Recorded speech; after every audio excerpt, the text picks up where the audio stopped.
നമ്മള് ഈ ഒരു വളർച്ചയുടെ ഒരു ഘട്ടത്തിലെ അമ്മയും അച്ഛൻ്റെയും ആ ഒരു എങ്ങനെയാണ് അവരതിനെ റിയാക്ട് ചെയ്തിട്ടുണ്ടായിരുന്നത്? എൻ്റെ തുടക്കകാലങ്ങളിലൊക്കെ ഞാൻ പറഞ്ഞല്ലോ, അമ്മയാണ് ഇതിനൊരു തുടക്കം കുറിച്ചെന്നൊക്കെ പറഞ്ഞല്ലോ. ഇങ്ങനെ പാട്ട് പാടാൻ പറഞ്ഞതൊക്കെ അമ്മയുടെ കൂട്ടുകാരിയാണ്. പിന്നെ അതിന് ശേഷമുള്ള എൻ്റെ യാത്രകളിൽ വളർച്ചകളിലൊക്കെ അമ്മ ഇരുന്ന് നോക്കിക്കാണുന്നതല്ലാതെ അത് അടുത്ത് വന്ന് നന്നായി ഗംഭീരമായി അങ്ങനെ പറയാനുള്ളൊരു ഇതൊന്നും അമ്മയ്ക്ക് അറിയില്ല. അമ്മയ്ക്കും അറിയില്ല, അച്ഛനറിയില്ല. അച്ഛൻ കുറച്ച് കർക്കശ സ്വഭാവക്കാരനായിരുന്നു. അതുകൊണ്ട് തന്നെ പ്രത്യേകിച്ച് പ്രകടിപ്പിക്കാനൊന്നും ഇല്ലാത്ത, കാരണം കർക്കശ സ്വഭാവക്കാരനില്ല, അന്നത്തെ ബുദ്ധിമുട്ടിലും വിഷമങ്ങളിലും അത് എങ്ങനെ മെയിൻറ്റെയിൻ ചെയ്യണം, മേക്കപ്പ് ചെയ്ത് കൊണ്ടുപോകണമെന്നുള്ള ആലോചിച്ച് ചിലപ്പോൾ അങ്ങനെ ആയതായിരിക്കാം. കാരണം ഓരോ ദിവസം ഓരോ പിടി ചോറ് എവിടെ നിന്ന് കിട്ടും എന്നുള്ളത് ആലോചിച്ച് അപ്പോൾ അങ്ങനെ ആയിപ്പോയതായാം. പക്ഷേ ഇവർ രണ്ടുപേരും അച്ഛനും അമ്മയും എൻ്റെ വളർച്ചയിലൊക്കെ ഇങ്ങനെ നോക്കിക്കണ്ട് സന്തോഷിക്കുന്നല്ലാതെ വന്ന് ഗംഭീരമായി എന്ന് പറയാനുള്ളൊരു അങ്ങനെ അവർക്കറിയില്ലായിരുന്നു. നാട്ടും പുറത്തുകാരാണ്. പക്ഷേ എൻ്റെ പരിപാടികളിലൊക്കെ മിക്കപ്പോഴും അച്ഛനും അമ്മയും അതിൻ്റെ ഇടയ്ക്ക് കടൽ പോലെ കിടക്കുന്ന ആളുകളുടെ ഇടയ്ക്ക് എവിടെയെങ്കിലും ഇരിക്കുന്നത് ഞാൻ കണ്ടിട്ടുണ്ട്. ഇതൊരു മൊമെന്റ് ആണ്.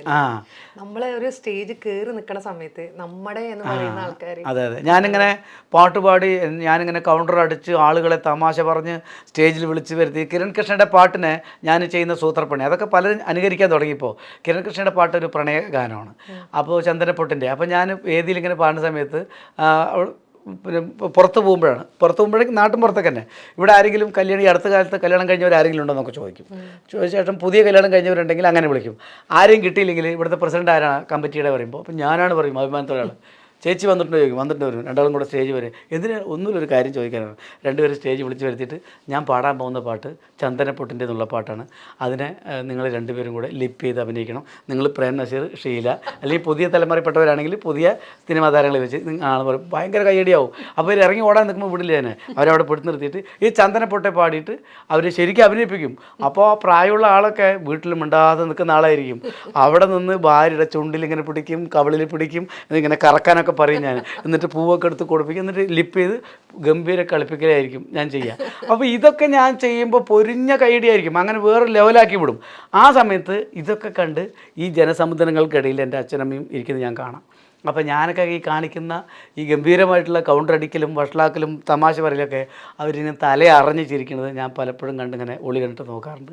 അപ്പോൾ അതൊരു സന്തോഷമാണ്. ഞാൻ പക്ഷേ അത് കഴിഞ്ഞ് പരിപാടി അടുത്ത പാട്ടോട് കൂടി ഞങ്ങളുടെ ഈ പരിപാടി അവസാനിക്കുകയാണ് എന്നുള്ള അനൗൺസ്മെൻറ്റ് കഴിഞ്ഞ് ഞാൻ ഇതൊക്കെ കഴിഞ്ഞിട്ട് പിന്നെ ഞാൻ നോക്കുമ്പോൾ എൻ്റെ അച്ഛനമ്മയോടെ കാണില്ല. അവർ ഒന്നുകിൽ പോയിട്ടുണ്ടാവും. അവസാനത്തെ പാട്ടിനെ എന്നെ വന്ന് കാണാനോ കണ്ട് സംസാരിക്കാനോ അങ്ങനെ വരാറില്ല. ചിലപ്പോൾ അവിടെ നിന്ന് മാറി വേറെ നിൽക്കുന്നുണ്ടാവും. എന്നിട്ട് പിന്നെ ആളുകളുടെ ഫോട്ടോ എടുക്കലും എന്നെ കാണാൻ വരുന്നവരും ചെറുപ്പ പ്രായഭേദമുള്ള ആണുങ്ങളും പെണ്ണുങ്ങളും കുട്ടികളും വയസ്സന്മാരും കെട്ടിപ്പിടിക്കാനും ഉമ്മ വയ്ക്കാനും കൈ തരാനൊക്കെ വരുമ്പോൾ അവരൊക്കെ ദൂരത്ത് നിന്ന് ഇങ്ങനെ സന്തോഷത്തോടെ നോക്കുന്നുണ്ടാവാം. ഞാൻ കണ്ടിട്ടില്ല. പക്ഷേ ഒരു പാട്ടിന് മുമ്പ് അവരെപ്പോഴും പോകും. അതൊക്കെ ഒരു സപ്പോർട്ടാണ്, ഒരു സന്തോഷമാണ്. അതൊക്കെ ഒരു അനുഗ്രഹം. നമുക്കൊരു കലാകാരനെ ഏറ്റവും കൂടുതൽ വേണ്ടത് പാടാൻ എത്രയോ ഗംഭീര കഴിവുള്ള ആളുകളുണ്ട്. ഗുരുത്വം എത്രയോ കഴിവുള്ള ആളുകളുണ്ട്. ഗുരുത്വം എന്നൊരു സാധനം ഇല്ലാത്തത് കൊണ്ട് മാത്രം വിടരാൻ പറ്റാതെ കിടക്കുന്ന എത്രയോ വലിയ കലാകാരന്മാരുണ്ട്. ഗുരുത്വം അതിനപ്പുറം വേറൊന്നുമില്ല. നിങ്ങളുടെ പെരുമാറ്റ ഗുണം എങ്ങനെ ഉണ്ടാവും അതുപോലെ ഉണ്ടാവും. ഗുരുക്കന്മാരെ നെഞ്ചിൽ കൈ ചേർത്ത് വെച്ച് ഒന്ന് സ്മരിക്കാൻ നിങ്ങൾക്ക് എന്ന് കഴിയുന്നുവോ അന്ന്. ഇതിപ്പോൾ ഞാൻ വിശ്വാസങ്ങളിലേക്ക് തള്ളിവിടുമല്ല. പക്ഷേ ഗുരുത്വം എന്തിനും ആ 3 അക്ഷരം അതുള്ള ആളുകൾക്ക് എങ്ങനെ തലകടായി വീണാലും 4 കാലിൽ നിൽക്കും പൂച്ചയെ പോലെ. അത് ഒരുപാട് അനുഭവിച്ചിട്ടുള്ള ആളാണ് ഞാനത് വളരെ ഊന്നി പറയണം. ഗുരുത്വം എന്നുള്ളൊരു വാക്കിന് വല്ലാത്തൊരു സംഭവമാണ്. അത് അച്ഛൻ്റെ നിന്നാവാം, അമ്മയുടെ നിന്നാവാം, നമ്മുടെ ഗുരുക്കന്മാരിൽ നിന്നാവും. അത് ചിലപ്പോഴും നമുക്ക് അറിയാത്ത കാര്യങ്ങൾ പഠിപ്പിച്ച് ചെയ്ത് നമ്മളെക്കാളും 10-20 വയസ്സിന് താഴെയുള്ള കുട്ടിയായിരിക്കും. പക്ഷേ അത് നമ്മളെ അറിവ് പകർന്നു തരുന്ന ആൾ ഗുരു തന്നെയാണ്. അയാളുടെ ഒരു ഇഷ്ടം നമ്മൾ നേടാൻ കഴിഞ്ഞാൽ അതിൽ പരം വേറൊരു അവാർഡിനില്ല എന്നാണ് എൻ്റെ ഒരു പക്ഷം. തീർച്ചയായിട്ടും. കാരണം ഇന്നത്തെ തലമുറയിലും പലപ്പോഴും കാണുന്ന ഒരു കാര്യമാണ് ആ ഒരു ഇത് ഇല്ലാതിരിക്കുന്നത്. പണ്ടൊക്കെ നമ്മളൊരു ഇപ്പോഴും ടീച്ചേഴ്സിനെ കണ്ടാൽ നമുക്ക് ഓടിച്ചെല്ലാൻ തോന്നുമ്പോൾ ഇപ്പോഴത്തെ ആൾക്കാർ അതേ കാണുമ്പോൾ ഇപ്പുറത്ത് കൂടെ അങ്ങനെയുള്ളൊരു ഇത് കാണാറുണ്ട്. അങ്ങനെയുള്ളവരൊക്കെ മനസ്സിലാക്കുക. പിന്നെ അതിനേക്കാൾ കൂടുതൽ എനിക്ക് മനസ്സിലാക്കിയ ഒരു കാര്യം, നമ്മുടെ ഉള്ളിൽ ഒരു ആഗ്രഹം ഉണ്ടെങ്കിൽ ആ ആഗ്രഹത്തിൽ നമ്മൾ ഉറച്ചു വിശ്വസിക്കണം. അത് തന്നെ നമ്മളെ മുന്നോട്ട് എത്തിക്കുന്നത്. അപ്പോൾ കുറേ കാര്യങ്ങൾ നമ്മൾ പറഞ്ഞു. അപ്പോൾ എനിക്കിതിൽ ആദ്യം പറഞ്ഞപ്പോഴും എനിക്ക് മനസ്സിലായ ഒരു കാര്യമുണ്ട്. യെസ് പെട്ടെന്ന് പറഞ്ഞു പോണ ആളാണ്. ഒരു നോ പറയാൻ ഭയങ്കര പ്രശ്നമുള്ള ആളാണ് ഞാൻ. ഒരുപാട് അതുകൊണ്ട് ഒരുപാട് ബുദ്ധിമുട്ടിലും പെട്ടിട്ടുണ്ട് ഞാൻ.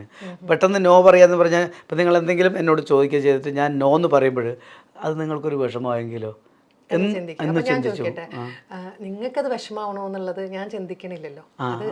അതെന്തുകൊണ്ടാണ് അതാണ് ചിന്തിക്കണം. അതായത് നമ്മളെപ്പോഴും നമ്മൾ മറ്റൊരാൾക്കൊരു സഹായം ചെയ്യുമ്പോൾ ചിലപ്പോൾ മിക്കവാറും അവർ നമ്മുടെ ശത്രുവായിട്ടാണ് വരിക. നമ്മളൊന്നും പ്രതീക്ഷിക്കാതെ കൊടുക്കുന്ന സഹായങ്ങൾ നമുക്ക് ചെയ്യാം. അതാണ് എപ്പോഴും അതിൻ്റെ ഒരു രീതി. പിന്നെ എല്ലാവരും പറയുന്ന ഒരു കാര്യമാണ് അവരെന്ത് വിചാരിക്കും. അപ്പൊ നമ്മൾ എന്ത് വിചാരിക്കണം, നമുക്ക് എന്ത് ബുദ്ധിമുട്ടുണ്ട് എന്ന് അവര് ചിന്തിക്കാത്തോടത്തോളം കാലം നമ്മൾ ഇത്രമാത്രം അതിനൊരു പ്രാധാന്യം കൊടുക്കണം. വളരെ ഒരു കാര്യം വളരെ കറക്റ്റാണ്. പലപ്പോഴും ഞാൻ ബുദ്ധിമുട്ടിയിട്ടുണ്ട് നോ പറയാൻ കഴിയാത്തത് കൊണ്ട് ഒരുപാട് ഇപ്പോഴും എനിക്കത് മാറ്റാൻ കഴിയുമോ എന്നുള്ള എൻ്റെ ഒരു സ്വഭാവത്തിൽ മാറ്റാൻ എന്നെക്കൊണ്ട് ആവുമോ എന്ന് പേടിയുള്ളൊരു ഒരേ ഒരു വിഷയം ഈ നോ പറയാൻ പറ്റുമോ എന്നുള്ളത്. കാരണം ചില സന്ദർഭങ്ങളിലൊക്കെ വല്ലാത്ത സങ്കീർണമായി കിടക്കുന്ന അവസ്ഥയിൽ എനിക്ക് ഉപകാരമുള്ള ഒരുപാട് കാര്യങ്ങൾ ഞാൻ കൈവച്ചുകൊണ്ട് നിൽക്കുമ്പോൾ, അല്ലെങ്കിൽ അത് പിന്നെ അതിനെ ചുറ്റിപ്പറ്റി ഞാൻ നിൽക്കുമ്പോൾ അത് തന്നെ വന്ന് ചോദിച്ചിട്ട് പോയിട്ടും എടുത്തിട്ട് പോയിട്ടും എനിക്ക് കൊണ്ടുപോയിക്കോളൂ എന്ന് പറയേണ്ട അവസ്ഥയിലേക്ക് വന്നിട്ടുണ്ട്. അത് ആവശ്യമുണ്ടെന്ന് പോലും ചോദിക്കാനോ, അല്ലെങ്കിൽ നിങ്ങൾ ബുദ്ധിമുട്ടാവും ചോദിക്കാനോ അവർക്ക് മനസ്സ് വന്നിട്ടില്ല. അപ്പം ഞാനത് പലപ്പോഴും എനിക്ക് പറ്റിയിട്ടില്ല. അതുകൊണ്ട് ബുദ്ധിമുട്ടേ ഉണ്ടായിട്ടുള്ളൂ എനിക്ക്. ഞാൻ അങ്ങനെ നോ പറയാൻ എന്നെക്കൊണ്ട് കഴിയുമോ എന്നുള്ളതാണ് വലിയ പ്രശ്നം. കുറച്ചൊക്കെ ഞാൻ പറഞ്ഞപ്പോൾ സഹായങ്ങളെ പെട്ടെന്നൊരു അത്യാവശ്യം കണ്ടറിഞ്ഞ് നമുക്ക് തോന്നുന്നത് വേറെ. ബാക്കി ചില കാര്യങ്ങളിൽ അവനവന് പൊരുതാനുള്ള ഒരു കഴിവ് കൊടുക്കണം. നമ്മൾ ഈ ഒരുപാട് മറ്റുള്ളവരെ വളർത്തിക്കൊണ്ട് വരുമ്പോഴേ അതൊരു പ്രശ്നമാണ്. അവർക്ക് വളരാനുള്ള സാഹചര്യം നമ്മൾ ഇല്ലാണ്ടാക്കുക. അപ്പൊ ചിന്തിച്ചു കഴിഞ്ഞാൽ എങ്ങനെയായി ഒരാളുടെ വളർന്നു വരുമ്പോ കഴിവ് നശിപ്പിക്കാന്നുണ്ട്. ഇത് വേറൊരു കാര്യം പറഞ്ഞാൽ, ഇത് എനിക്ക് സ്വന്തമായിട്ടുള്ള ഒരു കാര്യത്തെ അന്വേഷിച്ച് അത് വേണമെന്ന് പറഞ്ഞു വരുന്നവരോട് എനിക്ക് നോ പറയാൻ പറ്റില്ല. പക്ഷേ അതേസമയം എല്ലാവർക്കും പൊതുവായിട്ടുള്ളൊരു കാര്യത്തെ പിന്നെ അതിനെന്തെങ്കിലും ബുദ്ധിമുട്ട് തരുന്ന രീതിയിൽ വരുന്നവരോട് ഞാൻ 100% നോ എന്ന് പറഞ്ഞിട്ടുണ്ട്.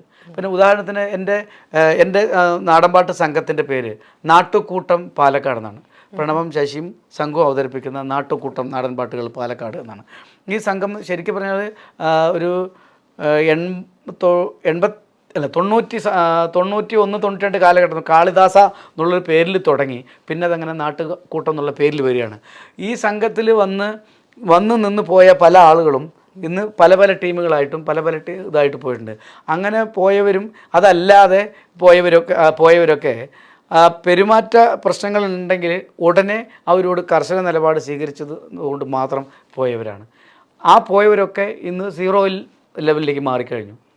കാരണം അവർക്ക് വേറൊന്നും ചിന്തിക്കാനോ നന്നായി കൊണ്ടുപോകണം എന്നുള്ളൊരു ചിന്തയുണ്ടായിരുന്നില്ല. പക്ഷേ ഞാൻ അങ്ങനെ ആയിരുന്നില്ല. ഈ ഒരു കപ്പലിൽ യാത്ര ചെയ്യുമ്പോൾ ആ കപ്പലിൽ യാത്ര ചെയ്യുന്ന 10 പേരിൽ പിന്നെ ഒരു ഉദാഹരണം പറയാണ്, ആരെങ്കിലും ഒരാൾ വിചാരിച്ചാലും ഓട്ടയാക്കിയാലും ഇതെല്ലാം മുങ്ങും. 9 പേര് മുങ്ങാണ്. അപ്പോൾ ഞാൻ അത് അറിഞ്ഞു കഴിഞ്ഞാൽ ആ ഓട്ടയാക്കുന്ന ആളെ ആദ്യം എടുത്ത് പുറത്തിടും. തീർച്ചയായിട്ടും. കാരണം എനിക്ക് ഈ ബാക്കിയുള്ള 9 പേരാണ് ആഗ്രഹം. എന്നാൽ അവരുടെ ജീവിതത്തിൽ നിന്ന് ചിലപ്പോൾ എന്നെ ഡിപ്പെൻഡ് ചെയ്ത് നിന്ന് പോകുന്ന ഒരുപാട്, എൻ്റെ സമിതിയിൽ 25-35 ആളുകളുണ്ട്. അപ്പോൾ ഈ 25-35 ആളുകളൊക്കെ എന്നെ ഡിപ്പെൻഡ് ചെയ്ത് മാത്രം വരുന്നവർ. എന്തെങ്കിലും എനിക്ക് പറ്റിക്കഴിഞ്ഞാൽ, അല്ലെങ്കിൽ ഇതിൽ ആരെങ്കിലും എന്തെങ്കിലും ചെയ്തു കഴിഞ്ഞാൽ തന്നെയും എല്ലാവരുടെ കുടുംബം പ്രശ്നമാവും. അപ്പോൾ അതിനൊന്നും ഞാൻ സമ്മതിക്കില്ല. അങ്ങനെയുള്ള കാര്യങ്ങളിൽ കർശന നിലപാട് എനിക്ക് എടുക്കും. ഞാൻ അതിനൊക്കെ നോ പറയാൻ അത് വലിയ അത് അത്യാവശ്യമാണ്. കാരണം എന്താ വെച്ചാൽ നമ്മളുടെ ഒരു ലീഡർഷിപ്പ് ക്വാളിറ്റി. അതെ. അതുകൊണ്ട് ശത്രുക്കളും ഒരു ലോഡ് കണക്കിന് എനിക്കുണ്ട്. പക്ഷേ ഞാൻ അതിൽ ബോധറിയില്ല. അപ്പൊ എന്തായാലും ഒരുപാട് കാര്യങ്ങളാണ് കിട്ടിയത്. അതിനേക്കാൾ കൂടുതൽ പുതിയ സിനിമയിലെ പാട്ടുകളൊക്കെ വരുന്നുണ്ട്. അതും ഇതുമാതിരി ഭയങ്കര ഹിറ്റ് ആവട്ടെ. ഇനിയും നമുക്ക് കാണാൻ ഇടവരട്ടെ എന്നാണ് ഞാൻ പറയുന്നത്. ഇത്രയും വിലയേറിയിട്ടുള്ളൊരു സമയം തന്നെ ഞാൻ പറയണം. അതിനാരും ഇന്ന വലിപ്പം ചെറുപ്പം എന്നല്ല, എല്ലാവരുടെ സമയം വിലയേറിയതാണ്. അപ്പോൾ ഇന്ന് ശരിക്കും പറഞ്ഞാൽ അവിടെ പാട്ട് പ്രോഗ്രാമിന് പോയിട്ട് സ്റ്റുഡിയോയിൽ നമുക്കറിയാം, ഒരു സ്ഥലത്ത് പോയി വരുമ്പോൾ തന്നെ നമ്മൾ ടയേർഡാണ്. അതിൻ്റെ ഇടയിലാണെങ്കിലും കൂടി വിളിച്ചപ്പോൾ അതിനെന്താ വരാം എന്ന് പറഞ്ഞിട്ട്, മീൻസ് നമുക്കറിയാം ഒരു രാവിലെ പോയിട്ട് ഇത്ര സമയത്തിനുള്ളിൽ കഴിയുമെന്ന് വിചാരിച്ചാൽ ആ സമയം ഒന്ന് മാറിക്കഴിഞ്ഞാൽ നമുക്ക് വയ്യ ഉണ്ടാവുക. പക്ഷെ നമ്മുടെ ആ ഒരു വാക്കുണ്ടല്ലോ, അത് ഞാൻ വേറെ പറഞ്ഞല്ല, എനിക്കെൻ്റെ പേഴ്സണൽ എക്സ്പീരിയൻസ് എന്ന് ഞാൻ പറയുന്ന ഒരു കാര്യമാണ്. അത് വന്നു കഴിഞ്ഞിട്ട് അങ്ങനെയല്ല, ഫുൾ എനർജി പാക്കായിട്ടാണ് ഇവിടെ ഇരുന്നിട്ട് തന്നത്. അത് നമ്മൾ ഇത്ര ചോദിക്കും, നമ്മൾ പറയില്ല ഒരു പൂ ചോദിച്ചു പൂക്കാലം തന്നു എന്ന് പറഞ്ഞ മാതിരി തന്നെ ആയിരുന്നു തന്നത്. അപ്പോൾ ഒരുപാട് സന്തോഷം ഇതിൽ വന്നതിൽ. Thank you.